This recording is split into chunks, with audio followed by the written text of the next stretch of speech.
Have you ever woken up to extreme heat or cold waves, unbreathable air, heavy rainfall, flooded streets, and more that make it impossible to step outside or even stay comfortably within your home? These events are no longer rare. They have become a daily reality for millions globally. Driven by climate change, these challenges demand urgent attention, with 2024 predicted as the hottest year on record.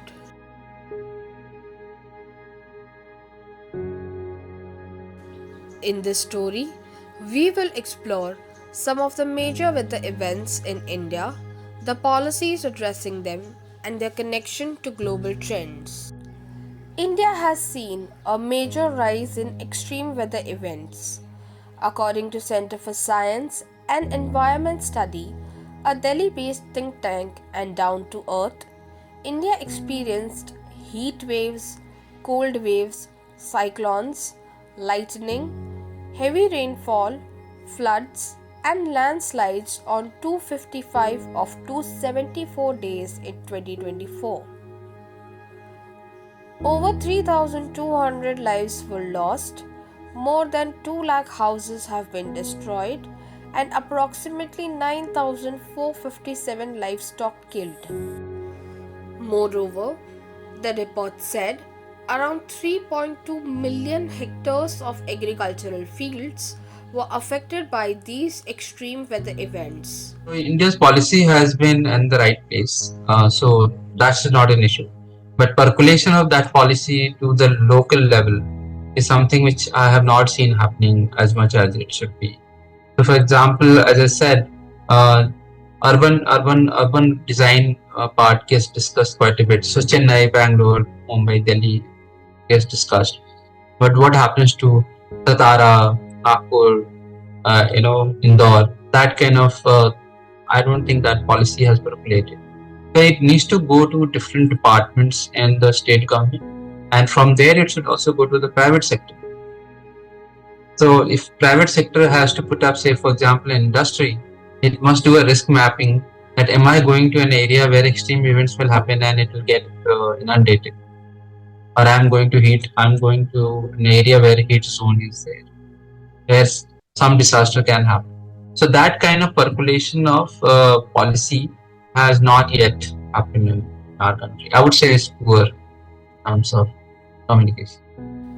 Heat waves in 2024 reached alarming levels with 536 heat wave days, the highest in 14 years. June alone saw 181 heat waves, marking the highest since 2010. Scientists suggest 2024 will be the warmest year yet, with global temperatures from January to August exceeding the 1991 to 2020 average by 0.70 degrees Celsius. The 2023-24 El Niño, fueled by human-induced climate change, intensified these extreme events worldwide. The extreme weather events are particularly devastating for the poorest. So extreme climate events is not local phenomena. So it's not happening because you are doing something in Mumbai and Delhi. It happens because we have done a lot of things across the world, right? But the impact is seen more the way you have done your urbanization or the way you have managed your resources. And that's why it is important to understand that the design of urban centers, which used to be on the basis of certain parameters, that one in 50 years of rains or 1 in 25 years of rain, that's the average which was taken, needs to be relooked at. Now it could be even 10 years peak that you want to do it. So if you're looking at flood related infrastructure, we need to put city on the adaptation charge and then list out following things: that what should be a culvert design, where should the road be, how the your runoff coefficient of your infrastructure. Because the now water, if you urbanized quite a lot and if you make it pakka as much as we are doing, the rainwater will flow faster and it will flood certain areas which used to not get flooded earlier. So that's why it requires multiple levels, that you need to have more and more space within the city also to soak in the rain for a longer period, at least hold it for certain period, and then slowly it gets released. Otherwise, you are in a situation of stagnation of this flood situation. And the second one, which comes on the river side, when extreme events of heat happens. Uh, so again, urban design comes in picture, that you are not designing your housing currently, which could possibly provide all that which is needed when the heat goes up. The flash floods in Assam and Manipur in July, landslides in Mizoram in August, and cyclone Dreamal in Meghalaya in September affected over 6 lakh people. Heavy rains in Gujarat displayed thousands with over 20 fatalities. So each of these people named that it took, policymakers and industries and the people, they all have a very different roles to play. So the government has to make overall policy that if resilience infrastructure has to be created, how do we create it? What kind of framework will work for us? So United Nations, for example, has already created a framework for climate resilient city. It's already available. What is needed is that we translate that framework for each of the cities in its own way. So coastal cities will have a different framework. Some cities which are smaller next to a river will have a very different framework, and some cities which are vulnerable, or some could be a hilly region. All of them need their own customization in the local level. So that's one part. In this resilient city design, there is a concept of people's participation. The people in that area who are living in that area, they will be able to give their inputs from their own perception, what has happened 10 years, 20 years, 30 years back, and what do they want as a perception. So their participation is important, which normally does not happen. We give it to one particular institution, they'll make some report and go away. So public participation at a grassroots level is very much necessary. And industries, I would say I should include them in the people's area only. They should be working with people. We need both. So we need macro planning at the country level and state level, but we need to translate them at micro level for the actual action to happen.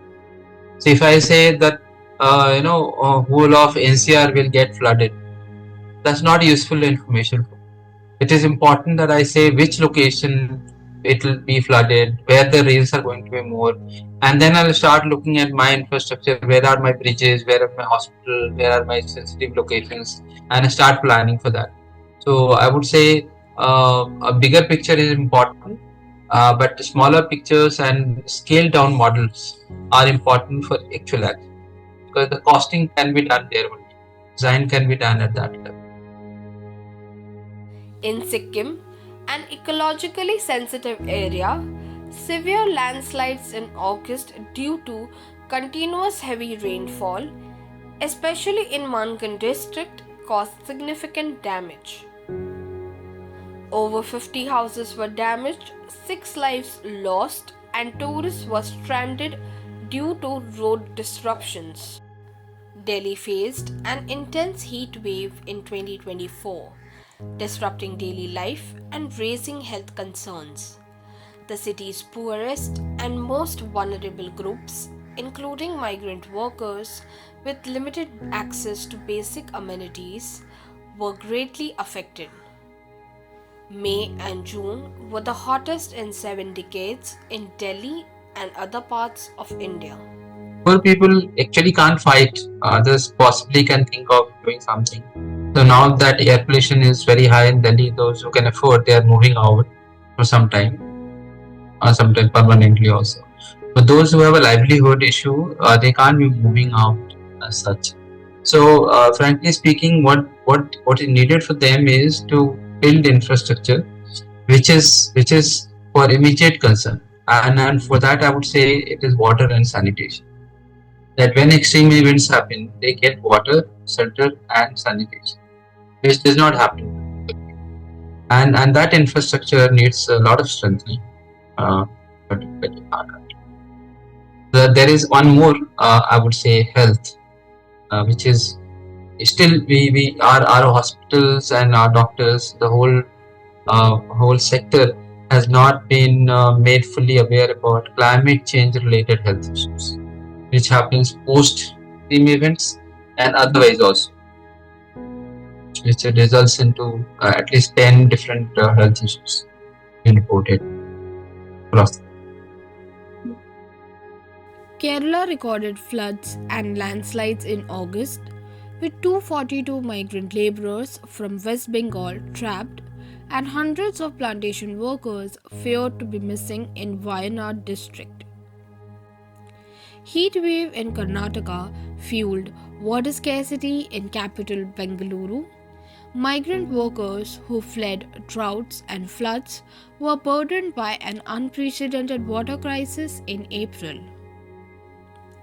But in November, the garden city Bengaluru faced severe flooding, submerging 142 houses and 52 areas. Cyclone Dana hit Odisha in late October, causing heavy rain, strong winds, and damage to infrastructure and crops in Odisha and West Bengal. Mumbai kept its date with monsoon fury. It experienced significant flooding during the monsoon, causing waterlogging and transport disruptions, leading to traffic jams. Say research focus needs to be little more deeper and as well as wide. What also Indian researchers need to do, which they have not yet started doing it for various constraints that I mentioned, is to research about other countries and other continents, that what is happening in their case. If you see the researchers from the developed countries, they are doing research for our areas. They're doing for India, Bangladesh, and all that, but we don't do for them. It's important that we also do it for them, for their area, compare, partnership with them. Then only the research will become much more deeper and meaningful. At the Migration Story, we bring to you news reports from the ground that shine a light on the underreported impact of climate change on the country's migrant population. How do you think they can be better protected? Tell us in the comments.